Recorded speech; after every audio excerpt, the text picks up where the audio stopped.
All right.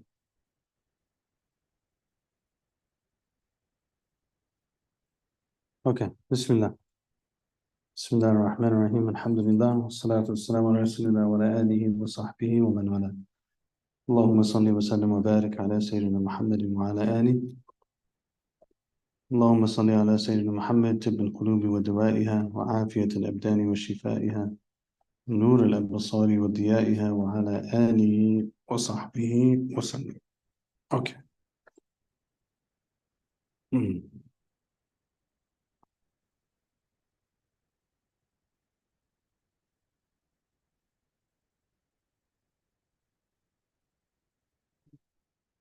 Okay, I'm not really sure where we left off right here, but generally speaking, قال المصنف رحمه الله تعالى ونفعنا الله وإياه بعلومه في دارين آمين. He said, Al-Muhasibi said, رضي الله عنه, وَاعْلَمْ أَنَّ الْمُؤْمِنَ مختبر صدقه في كل حال. I know we talked about that. مطلب نفسه بالبلوى رقيب لله على نفسه فاثبت على محجة الحق تأتيك مودة الخلق. Okay, so he says, رضي الله تعالى عنه, know that the believer is tested at all times in their sidq, and they're required to demand from themselves sabr, patience, and perseverance in the face of all difficulties. And they're aware of the awareness of Allah subhanahu wa ta'ala when it comes to themselves. Okay, so they're constantly have inside of themselves this vigilance and recognition that Allah subhanahu wa ta'ala is aware of everything that goes on with them. And then he said, فَثْبُتْ عَلَى مَحَجَّةِ الْحَقِّ تَأْتِيكَ مَوَدَّةُ الْخَلْقِ. He said, so be steadfast on the way of truth. There's different ways probably you could translate that, but let's go with this right now. Be steadfast on the way of truth, and the love of the creation will come to you. Be steadfast on the way of truth, and the love of the creation will come to you. Okay, so there's a number of layers to this we can consider. Number one is that if you think about the beginning of this statement, he said that the believer is always tested in their sidq. And part of this issue of sidq is a truthfulness and steadiness and integrity, so to speak, with Allah. And people whose opinion matters, they respect integrity. Even if they differ with you, they respect integrity. And so then it says that the person is going to be always tested in their integrity. And they're going to have to be patient in the face of difficulties. And they have to be recognizing that Allah is aware of everything that they do. And then they stay on the way of truth. He says, and if you do all of that, then the love of creation will come to you. The love of creation will come to you. And this is one of the great, there's a lot of really interesting paradoxes, you know. One of them is that human beings really love to be loved by human beings, right? That's I think very normal and very common to the human experience. Human beings want to be loved, and they want to be appreciated, they want to be seen by other human beings, right?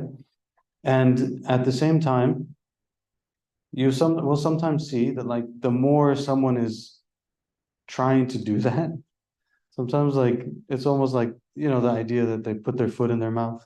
You know, you're talking and you put your foot in your mouth. It's kind of like they're trying too hard. The person tries too hard, then it ends up not always going the way that they're hoping for, you know? But what the Prophet ﷺ taught us is that the key to actually being loved by people who matter, is to be loved by Allah subhanahu wa ta'ala. That's the key. Because the Prophet ﷺ taught us that when Allah loves somebody, then he calls Jibreel, right? Calls Jibreel and he tells him, oh Jibreel, I love so-and-so. So love this person.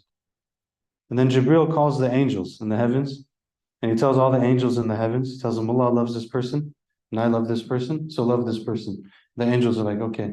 And then the angels, it says, the hadith says, then the angels descend into the earth, and they put the love of that person into the hearts of people, right? So what is the action? We want this thing so badly to be loved by people, to be appreciated by people, so on and so forth. What's the most important key to being loved by people and appreciated by people? Do what Allah loves. Do what Allah loves in all these various circumstances, then the love of Allah comes to the person.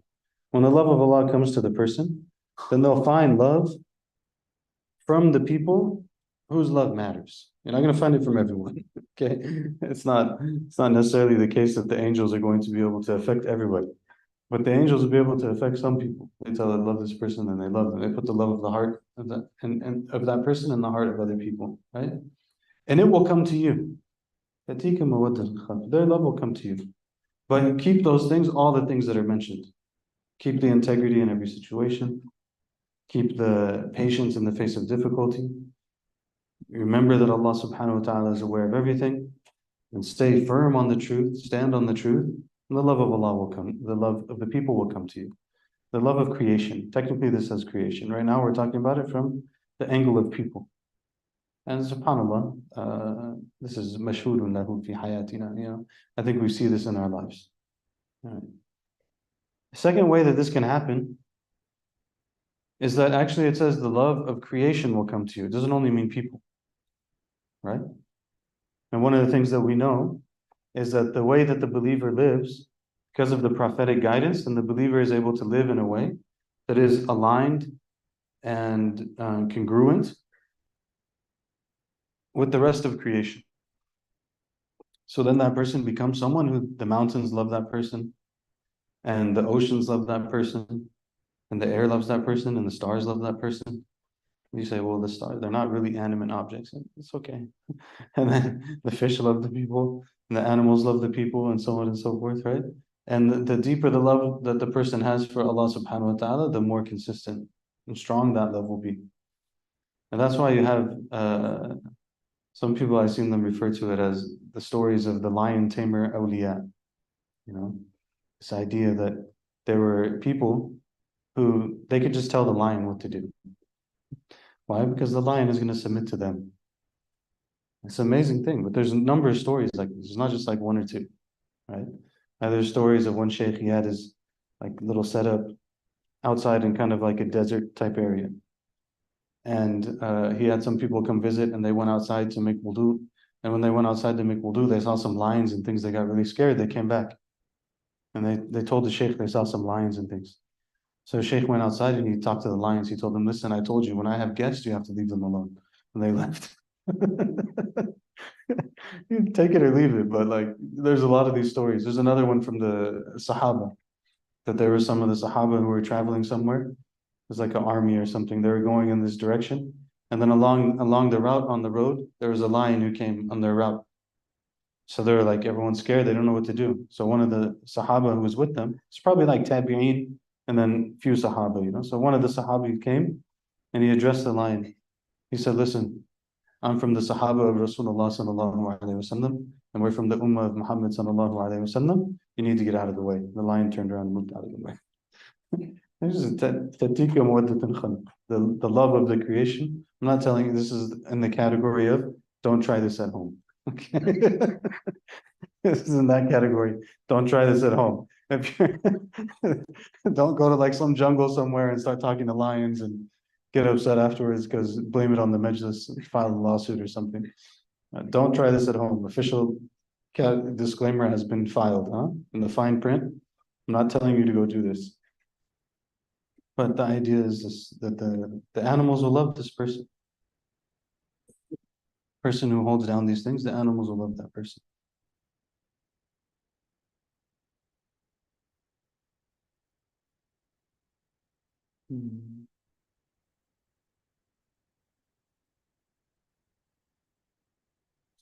There's a story here of Imam Ahmad, radiallahu ta'ala anhu. Imam Ahmad, as we know, it's really interesting because the love of Imam Ahmad is in the hearts of the Muslims, because they know like the stance that he took, and he went against, there was some people who held unorthodox belief in his time, and he held to the correct belief, and he was punished and imprisoned and tortured by 3 different rulers, but he didn't give up. And he wasn't necessarily young at that time. Like he was already, says he was 57. Like at this, the story that they're telling, he was 57 when it happened. So he was older man. Um, but it says that um, they chained him by his legs, and he didn't care about being chained. And he didn't care if they were going to kill him by the sword. But what he cared about was the fear that his body might become so weak that he won't be able to withstand the difficulty anymore. So this is like a real Imam. They're saying this about Imam Ahmed. Some of us maybe I feel this sometimes. I feel like, yeah, Allah, if you're gonna test us, please don't test us with something that's Allah, like that we won't be able to handle, right? And it is possible, by the way, that a person is tested with something that's beyond them. The issue then is that they're no longer responsible in the same way. It's not that it can't happen; it happens. We see it, we see it all the time. That people go through things sometimes that literally make them insane. They literally lose their mind. And once they lose their mind, they're no longer responsible in front of Allah. This is the meaning of there's no more taklif. Anyway, so he said like his worry was my body will become so weak that I won't be able to withstand the torture that they're giving to me, and then I'll buckle. I won't be able to hold this position. Right? And it says then his body would become weak, and then because of that, his sabr would become weak.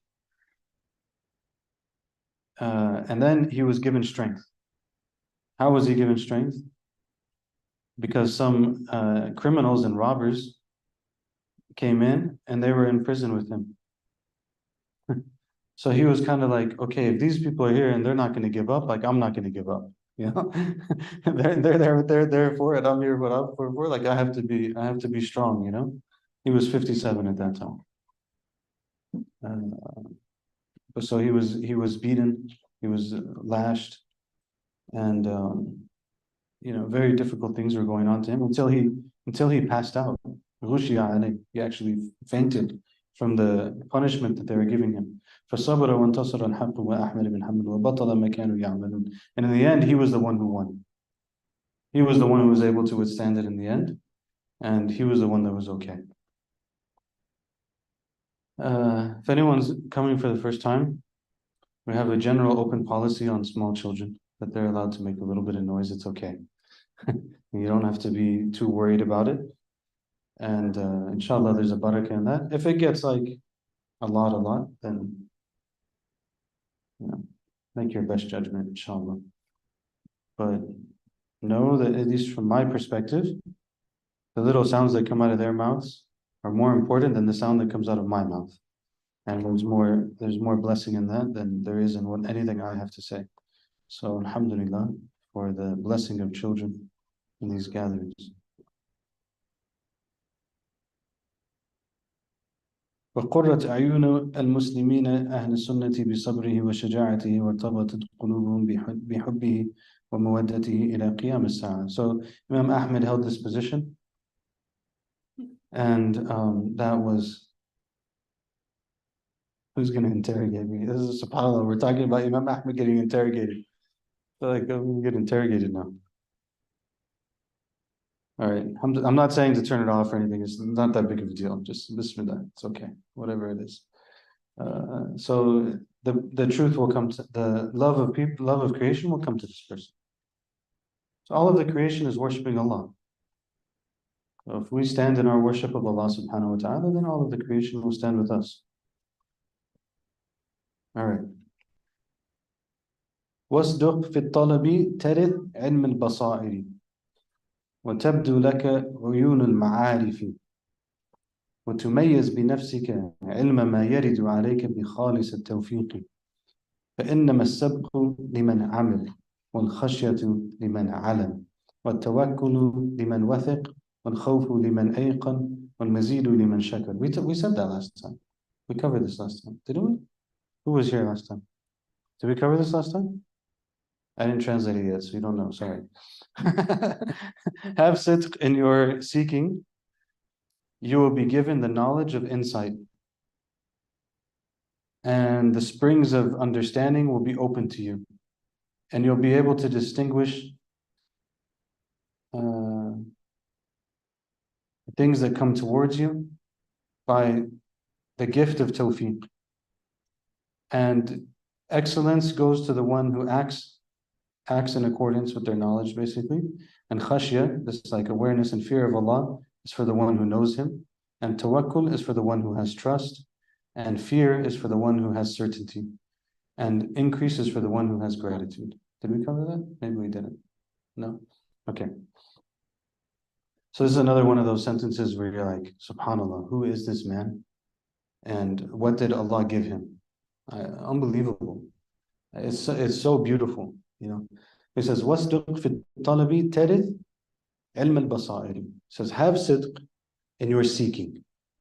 Have sidq in your seeking. This is the most important thing, actually. Is that as believers, we need to be seeking Allah subhanahu wa ta'ala. And that seeking requires us to be sincere. It requires us to have integrity. It requires us to have humility. It requires us to have some sort of looking critically upon ourselves, but have that in our seeking of Allah subhanahu wa ta'ala. The greatest gift of that is that if that's all we do, subhanAllah, every day that passes, every week that passes, every month that passes, we grow. Which is the greatest gift. Because when we grow, we know Allah better. And we know Allah better than everything that, any good that we can have in life doesn't have anything compared to knowing Allah subhanahu wa ta'ala. It's like one of the early righteous people said, if the kings knew what we have in our hearts, they would grab their swords and fight each other, fight us to get it. You know, they would arm all of their armies, and they would come and wage the biggest wars on us if they can have what we have in our hearts. And this is one of the great signs of the believers, you know, that they can, with all of the distractions and all of the noise, they have the greatest gardens in their hearts and the most beautiful experience in their hearts, because the heart is connected to Allah subhanahu wa ta'ala. So this, all we have to do is just be sincere with Allah. Allah will take the person step after step after step, and everyone will have their own journey. Part of being sincere is that you don't compare, actually. Because it's me and Allah, it's not him and Allah, or her and Allah, or so and Allah, or some other person and Allah. It's me and Allah. It's just me and Allah. Everyone else is out of the picture. And me and Allah are just going to do this thing, and every day is going to be different, and every day is going to be more and more and more. So he says, have this sidq in your talab, in your seeking, tarith ilm al-basair. If you do that, then you will inherit the knowledge of al-basair. This means basically, if you do that, then you will get the knowledge of insight. You will get the knowledge of insight. To be able to see things as they really are. To be able to understand things as they really are. To be able to understand things beyond the distraction. Right?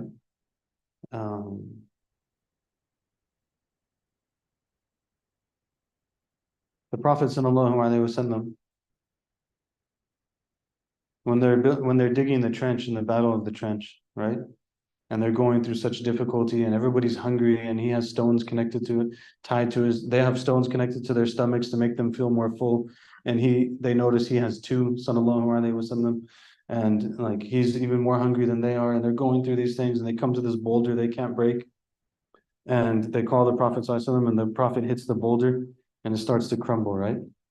And he says, like, I see that you have the keys to Persia, and I see that you have the keys to the Roman Empire, and I see. The Prophet ﷺ they're seeing a boulder. This is a very high level insight, right? They're seeing a boulder. He's seeing something else entirely. He's seeing something else entirely. Yeah. To bring it home like 100% without bypassing any of the realities or the hardships or anything like that. Another example where this happened was in the battle of Uhud. After the battle of Uhud, the Prophet ﷺ is talking to the Muslims. He's telling them, you know, your brothers and sisters, your brothers who passed away in the battle and they're shaheed, they're in the stomachs of birds flying around Jannah and drinking from the waters of Jannah and going to Jannah and in the throne, next to the throne of Allah subhanahu wa ta'ala. The Prophet ﷺ sees something completely different. They're seeing the end of a worldly life. The Prophet ﷺ was seeing internal bliss. This is different, it's a different sight. It's not to take away from the thing that's in front of you. The thing that's in front of you is real. He went to Sayyidina Hamza, he cried, sallallahu alayhi wa sallam, right? And he was upset and he had that pain. And at the same time, both of them are happy. At the same time, there's a vision that there's something beyond this. There's something else to this. So he says, if you're sincere about this, then tarith ilm al-basair. You'll get this knowledge of insight. There'll be different layers that a person can see things through. وتبدو لك عيون المعارف. وتبدو لك عيون المعارف. It's kind of similar, like this literally means the springs of gnosis. I think gnosis is the word they usually use in English. Ma'rifa, like it's a deeper, it's kind of like a spiritual knowledge again. So I'm saying when you have this understanding, then you'll see the springs of that knowledge. It'll become clear to you, you can see it. وَتُمَيَّزْ بِنَفْسِكَ عِلْمَ مَا يَرِدُ عَلَيْكَ بِخَالِصِ التَّوْفِيقِ. And he's saying, essentially what he's saying here is, and then things will come to you, and you'll be able to understand them and distinguish them. You'll be able to discern them. You know, this is actually a huge gift, to be able to look at a situation and discern the right approach to it. Like, okay, this is the situation, this is what I need to do in this. This is what I need to do in that. This is how I handle this. And you don't only learn that from like business strategy books or biographies. Sure, there's worldly ways to learn those things. Learn them, alhamdulillah. We learn those things in worldly ways too. Go to the book, read it, so on and so forth. And but the bigger issue here is that there's a spiritual opening that gives the person these insights. So he's saying when you do these things, you'll be able to now discern by tawfiq, what comes to you. Okay, what comes to you. And the important thing about that is to realize that that's what it is. It's by tawfiq. It's not by me. It's not like by, you know, mashallah, I figured this thing out and now I get it, or something like that. You know, is to recognize purely that this comes from Allah subhanahu wa ta'ala. That alhamdulillah, by this tawfiq, the person is able to understand. Because the precedence is for the one who acts. Precedence is for the one who acts. When you talk about action, we're not only talking about physical action, there's spiritual action too. So like to go into the heart and try to cultivate one's yaqeen, their certainty, and Allah subhanahu wa ta'ala is an action. It's a huge action. To go into the heart and have gratitude is an action. It's an action of the heart, right? So I say the precedence is for the one who acts. That they have some knowledge and they know they have to do something about it and they're going to act upon it. Okay? They're going to go through that struggle. Knowledge helps us, you know, but knowledge helps us insofar as we do something about it. It's not just like a fun thing. Okay, alhamdulillah, I learned something new. This isn't like, we're not reading a magazine or something. Like, this is our relationship with Allah. Allah gives us some piece of knowledge about reality, about how to deal with the world, about how to understand existence, so on. We're meant to do something about it. A lot of times, that requires some work inside. Like, for example, I might know that I'm supposed to think well of people.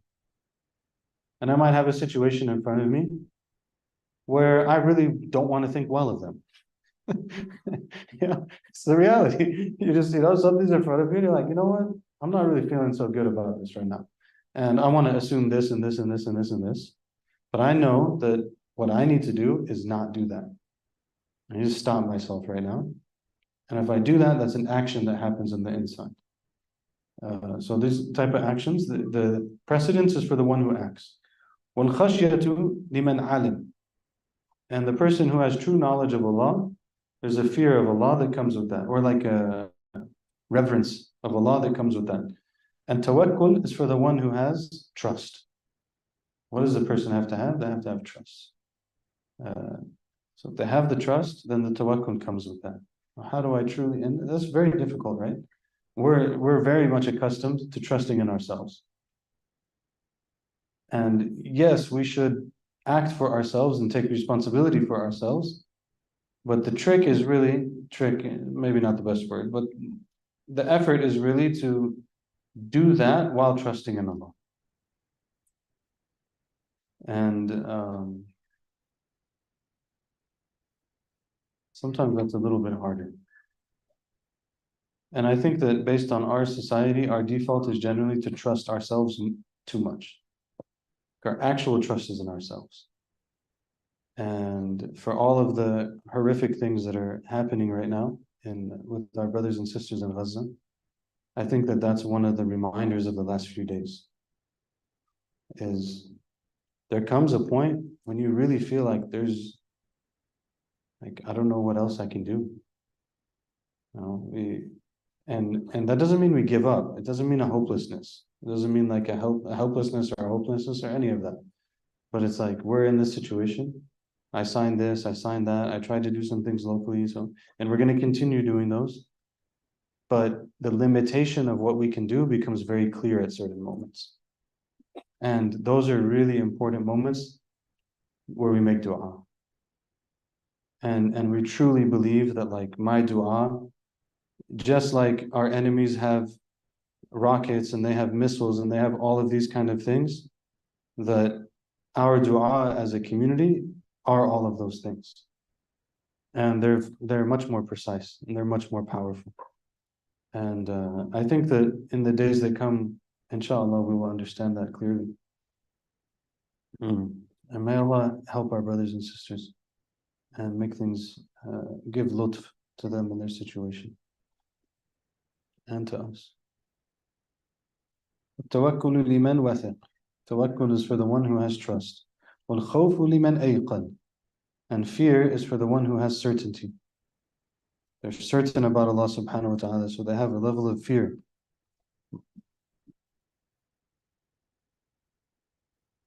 Fear doesn't always have to be negative, you know.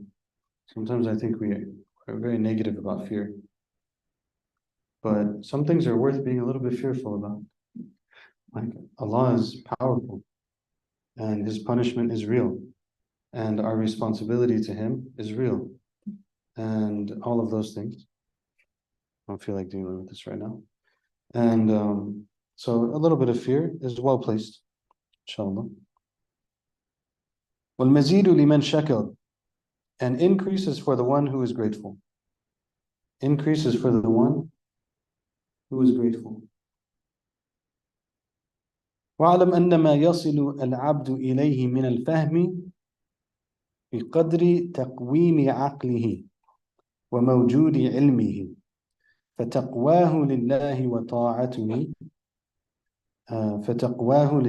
وطاعته فمن وهب الله له العقل وأحياه بالعلم بعد الإيمان وبصره باليقين وعرفه عيوب نفسه فقد نظمت له خصال البر فاطلب البر في التقوى وخذ العلم من أهل الخشية. واو. واستجلب اليقين بمباحث الصدق في مواطن التفكر. قال الله تعالى عز وجل وكذلك نري إبراهيم ملكوت السماوات والأرض وليكون من الموقنين. Wow. He says, know that what the servant comes to from knowledge is the result of two things. Okay? So maybe the person, servant of Allah subhanahu wa ta'ala, comes to some sort of knowledge. Come to some knowledge, true knowledge. Ilm is like a true understanding of something that corresponds with reality. So they come to some true knowledge. How do they get to that true knowledge? بِتَقْوِيمِ عَقْلِهِ وَمَوْجُودِ عِلْمِهِ. What's really interesting about this is that he makes kind of like a compare. And after this, I think there's more on it. But he's pointing to this idea that they're not the same thing. Like an aql and an ilm are not the same thing. And this is a very, very important point. So an aql is like the intellect, okay? The capacity that the person has to think properly, to understand properly, to intellect certain things. And then the knowledge is the knowledge, right? And I'm sure we've seen this, like maybe we learned a bunch of things and then we see someone else and they learned lesser things, but they kind of like put it together in a way that we didn't. And you're like, subhanAllah, it's amazing. They understood it that way. Like there was some aql that they were able to bring to that knowledge that maybe I wasn't able to bring to that knowledge. You know, see this all the time. And so he's saying that the person attains a true understanding, a fahm, true understanding, بِتَقْوِيمِ عَقْلِهِ, by setting their aql right, by setting their aql right, to truly understand things properly. One of the amazing things I think about our tradition is that it helps a person to really understand things properly. Why? Because you don't just understand things properly by learning about stuff. That's not how it works. We understand things properly when we have some level of spiritual insight, when we have some level of emotional regulation, when we've disciplined our mind through serious study, and we've disciplined ourselves through tarbiyah. Only in this kind of circumstance can a person really think properly. Without if any of those pieces are missing, you can't trust their conclusions actually. If they're not making jihad against themselves, if they haven't gone through like a painstaking internal process of checking their thoughts and their conclusions and where they come from, and constantly doing that to be like, okay, I think this about this, but what business do I have thinking that? Okay, wait, I don't really have good reason to think that. All right, I need to take a step back. Okay, now I think this about this. Why do I think that? Okay, because of this and this and this. Are those reliable things? Is that a reasonable conclusion from this thing that like there has to be taqweem of the aql. Like, am I thinking properly? And how do I say this politely? If someone thinks they're thinking properly, but they haven't gone through this and haven't felt the pain of it, it's very likely they're not thinking properly. Okay, like it's painful. I don't believe that I think properly, but I believe that I've gone through some pain in trying to be able to think properly. It's not like such an easy thing. It doesn't just come, right? And then the other thing they have to have is mawjud ilmi, that they have some sort of knowledge that they have. So now, because they have the raw parts of information and learning that they have, and then they have the mind that's been trained properly to be able to understand that information.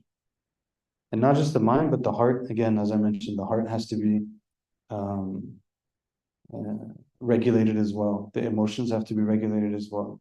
Now, all of us know this, that when we're emotionally unbalanced, the conclusions we come to are not usually very sound.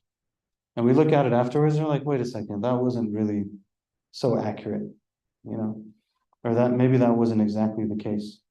And part of that also is to know ourselves that when we're in a state that's emotionally unbalanced, we should be able to recognize that from ourselves and to be able to feel like, okay, whatever conclusion I'm coming to right now, I'm not going to trust it. Like I might write it down, put a little note by it. I'm feeling this way today, and I'm also depressed. Okay. Wait a few weeks, get out of that place and go back to it and be like, I don't know if I really feel the same way about it today. Or I feel like such and such today, and it was a really bad day at school, and this is purely hypothetical example, of course. And it was a really tough day at school, and like none of the kids listened, and I felt like I wasted 3 hours of my life in these classes because maybe there's 6 minutes of education total out of the 3 hours. And I feel like I should go live in the deserts of Mauritania. And then you come back to it 3 weeks later, see, is the conclusion the same or not? Okay, I recognize that there was some level of something was influencing the way that I was perceiving reality, right? We have to do this with ourselves. It takes a lot of courage to do it. It takes a lot of courage because sometimes we don't want to face those things. It's easier to just let it go like it is. فَتَقْوَاهُ لِلَّهِ وَطَاعَتُهُ. This is an interesting way that he wrote this expression. فَتَقْوَاهُ لِلَّهِ وَطَاعَتُهُ.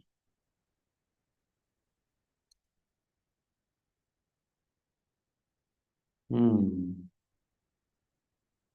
So the thing about classical Arabic is that there's no punctuation, right? There's no periods, there's no commas, there's nothing. You just have to understand what it is by looking at it. So sometimes when you pick up a modern published book and you see punctuation, it can give, like, you wonder, is it in the right place or not? Is it?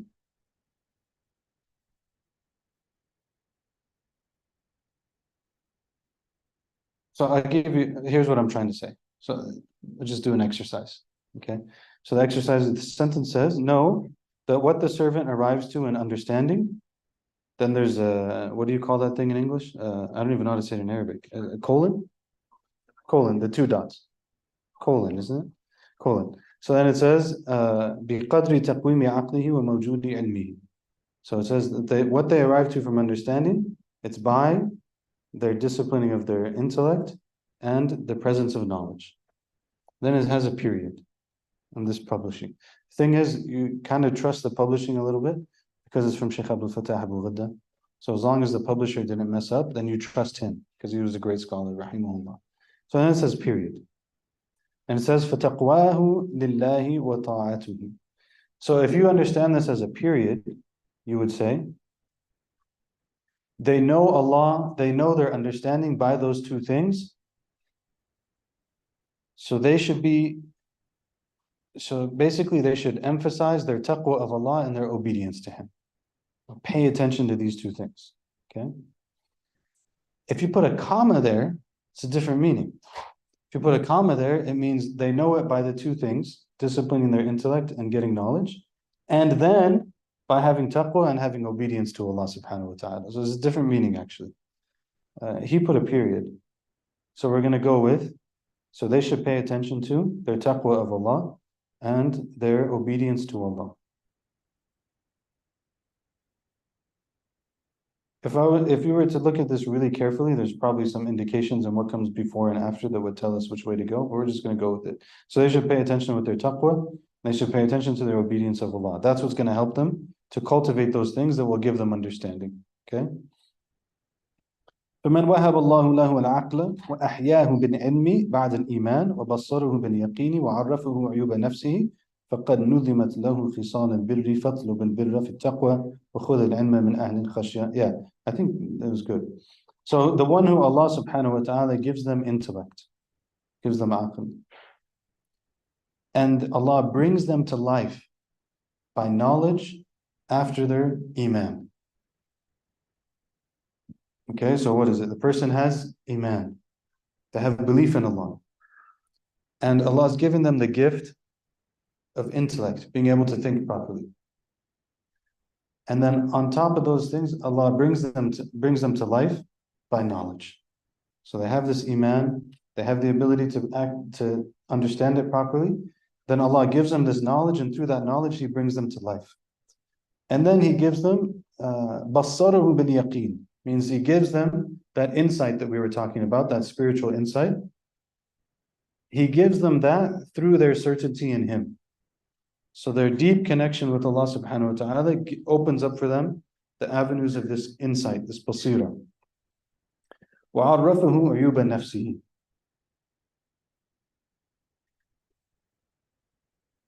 SubhanAllah, man, Arabic is so tricky. The thing I just said, you could actually read it another way. بَصَّرُهُ بِالْيَقِينِ, you could say that Allah subhanahu wa ta'ala gave the person this spiritual insight as a result of their yaqeen. Or you could translate it as, He gave them the spiritual insight to be able to have yaqeen. You can go both ways. Because the ba is very, it's a very amazing letter. MashaAllah. And then Allah gave the person the knowledge of their own. We're going to have to close this session soon because my brain looks like it's going on the decline. I can never, aib is one of those words Every time I struggle with it, and then I find the word I want to use for it, and then as soon as I find it, I forget it, and the next time I come to it, I have to think about it again. There's some words like that in Arabic. Every time I come to them, I have to go through the process of translating them every single time. I don't know why I can't think of it. عرفه بعيوب نفسه. He gave them the knowledge of the defects of themselves. Gave them knowledge of the defects of themselves.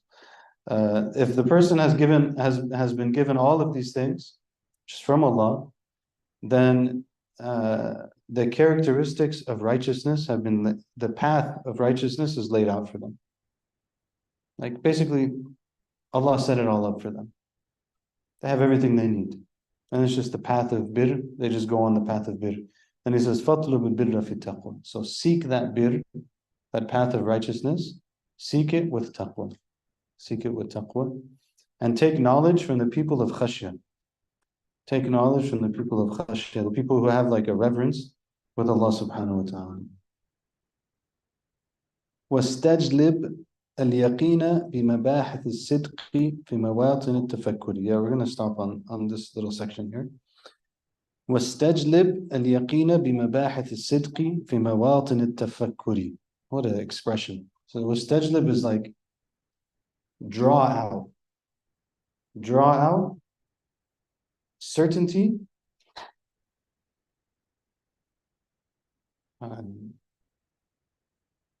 في مباحث الصدق في مواطن التفكر. So basically, like when you sit and you reflect, you'll notice that there's times and there's situations where extra sidq is needed. I have to have, this is a spot for me to prove my integrity with Allah. Now, a person's going to sit down and think, right? You're going to sit down and do tafakkur. Sit down and reflect and think and contemplate. And as they do that, they're going to be like, well, this relationship, there's a way that I can express my sidq with Allah if I engage with this relationship in this way. And with this thing that I do, there's a spot here that I can have sidq here as well. And in my job, there's some sidq to have here. And with my wife, there's some sidq to have here. With my children, there's some sidq to have here. With my speech, there's some sidq to have here. And they're going to sit down and they're going to reflect and they're going to find all of these spaces. And he's saying, you find all of those places and you gather your certainty with Allah subhanahu wa ta'ala by reflecting and understanding that those are the places where I have to have the sidq and then having sidq in those places. It's deep, huh? It's like, look how much is coming from those couple words. I guess some heavy stuff, subhanAllah.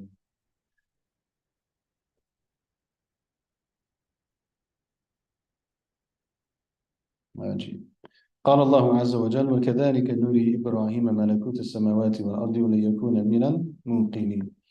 He says, and as such, the verse from Allah, Allah says, as such we show to Ibrahim ملكوت السماوات والأرض, the malakut of the heavens and the earth, so that he can be from those who have certainty.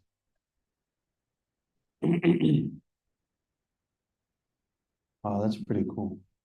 After what he just said. So, malakut,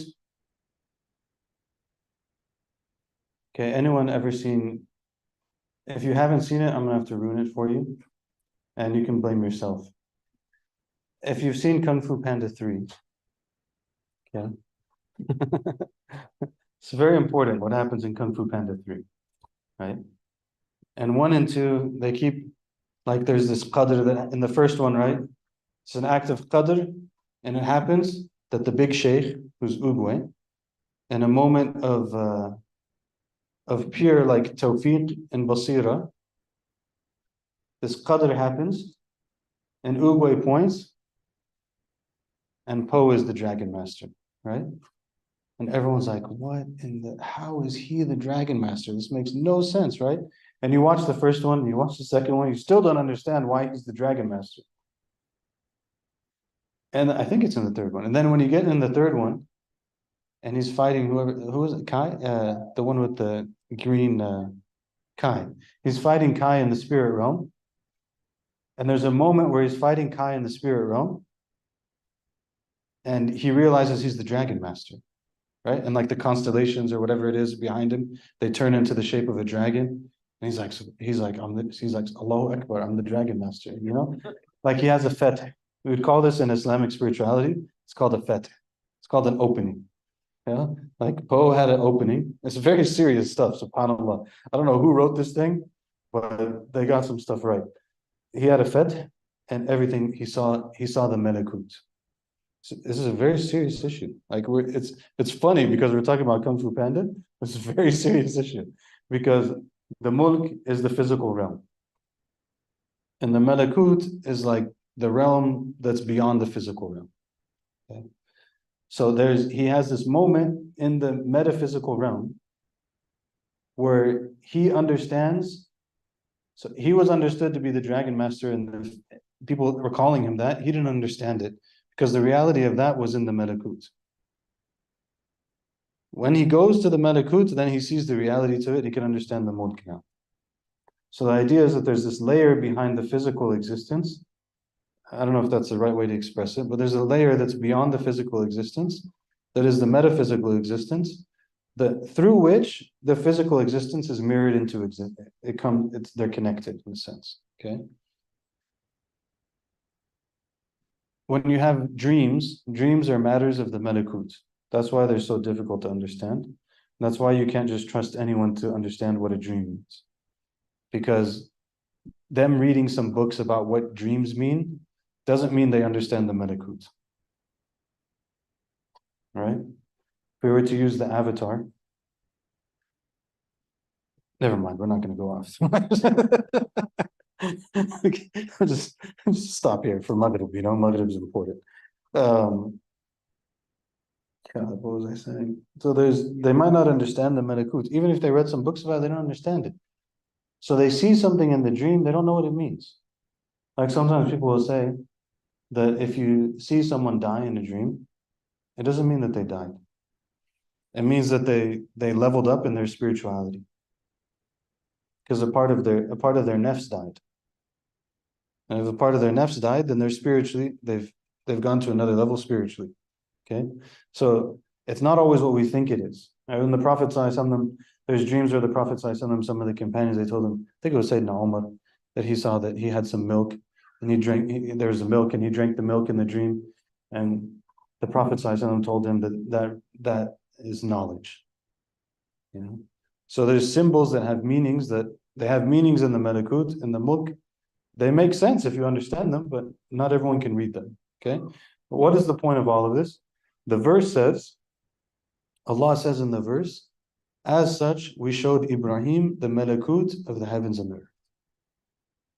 So he gave Sayyidina Ibrahim alayhi salam the ability to see the images behind the images. All right? Do you understand it? So if you were to take the Uguay, it's the only one who could see it. He had special basira. He looked at Poe, he saw the dragon master. Everyone else looked at Poe, they didn't see it at all. Except probably like his father. Sometimes someone who loves you, they can see things in you that other people don't see, right? But they had this insight. Like, subhanAllah, there's something else there. So Ibrahim alayhi salam was given the ability to malakut of the heavens and the earth, so that he can be from those who have absolute certainty. And Muhasibi is saying this right after this whole statement about how do you get this yaqeen. You get it through having these moments of reflection and contemplation and knowing what the stance that you need to take in it is, and then doing that thing and standing up. And then when I act in this way that's so upright and so deliberate and so intentional and so thoughtful and so connected to Allah subhanahu wa ta'ala, then and we seek the yaqeen of Allah subhanahu wa ta'ala in doing that. I want to have certainty in you, Allah. Right? And then through that, their insight is opened up, and they're given those openings so that they can understand things in a deeper way. Then he gives the verse that this is what we did with Ibrahim, and we gave him the understanding of the heavens and the earth. And then he says, وَقَالَ رَسُولُ اللَّهِ صَلَى اللَّهُ عَلَيْهِ وَسَلَّمْ تَعَلَّمُوا أَنْ يَقِينًا فَإِنِّي أَتَعَلَّمُ. He said, this narration is questionable, but the idea is Learn yaqeen because I learn it. So one of the things that's said about the prophets, for example, is that they're always rising. It's not just like they attained prophecy and it's done. They attain prophecy, and then every day and every month and every experience in their relationship with Allah gives them deeper and deeper understanding and insight and elevation with Allah subhanahu wa ta'ala. Even the prophets. Everyone's on the same thing. Even the prophets are like that. And one of the examples they give of this is with Sayyidina Musa alayhi salam. Sayyidina Musa alayhi salam, when he was called to go to Fir'aun, Allah told him go to Fir'aun, right?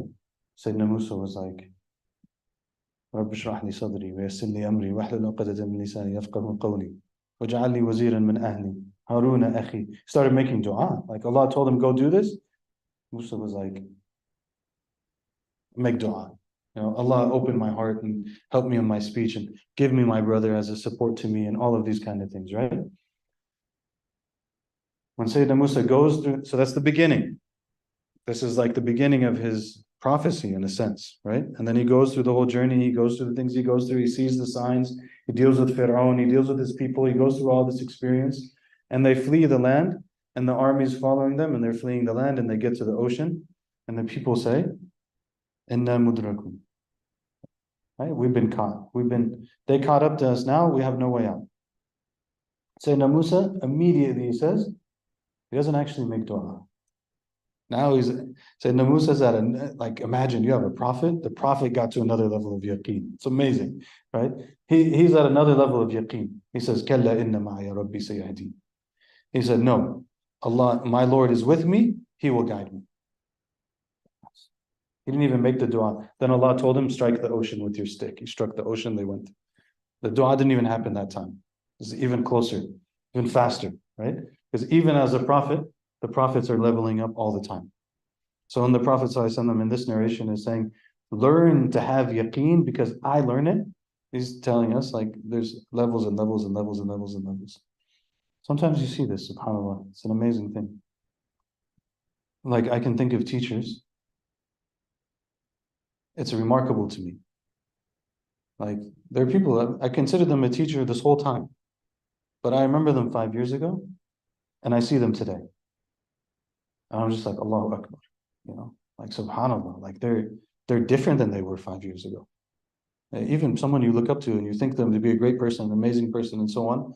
And as long as they keep going, the yaqeen becomes stronger and stronger and stronger. May Allah subhanahu wa ta'ala give us yaqeen, ya Rabb. May Allah give us yaqeen, ya Rabb. May Allah subhanahu wa ta'ala help our brothers and sisters. Bismillahir Rahmanir Rahim. Wa sallallahu ala Sayyidina Muhammad wa ala alihi wa sahbihi sallam. Allah, we ask you to help our brothers and sisters in Palestine. Help them, ya Allah. Allah, descend upon them the angels who fight alongside them and give them support and give them aid and give them ease and give them company and give them relief from all of their suffering, Ya Allah. Allah, we ask you to send them madad and angels from min indik, from you, Allah, and to give them support from you, Allah, and to give them the aid from you, Allah. We ask you, Allah, to show them the most beautiful of your signs, and to show them the malakut of the samawati wal ard, and to show them the greatest of gifts and the greatest of blessings in this life before the next life, and to give them, those who have passed from amongst our brothers and sisters, the greatest of gifts and the greatest of blessings, and to allow them to drink from the gardens of paradise, and allow them to be in the shade of the trees, and allow them to be in the company of the throne of Allah subhanahu wa ta'ala. We ask you, Allah, for all of this, and we ask you, Allah, to be with us and to forgive us and to help us and to aid us, and to give every single one of us an understanding and an insight and a spiritual opening to know exactly what it is that we're supposed to do, and what responsibility is ours, and what responsibility is theirs, and how to be connected to you, to Allah, through all of that. Allahumma inna nas'aluka al-huda wal-tuqa wal-afafa wal-ghina. Allahumma astunna bi sitrika al-jamil. Allahumma astunna bi sitrika al-jamil. Allahumma inna nas'aluka al-afwa wal-afiya wal-mu'afata ad-da'ima fi ad-din wad-dunya wal-akhirah. Rabbana atina fi ad-dunya hasanatan wa fil akhirati hasanatan wa qina adhab an-nar. Rabbana la tuzigh qulubana ba'da idh hadaytana wa hab lana min ladunka rahmah innaka antal wahhab. Rabbana atina min ladunka rahmatan wa hayyi' lana min amrina rashada.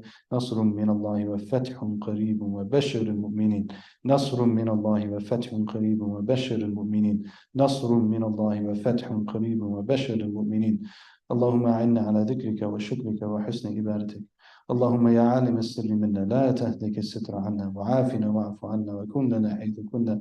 اللهم أيقظ قلوبنا لك ونبهنا من الغفلة عنك. اللهم أيقظ قلوبنا لك ونبهنا من الغفلة عنك. اللهم اجعل آخر كلامنا لا إله إلا الله محمد رسول الله صلى الله عليه وسلم.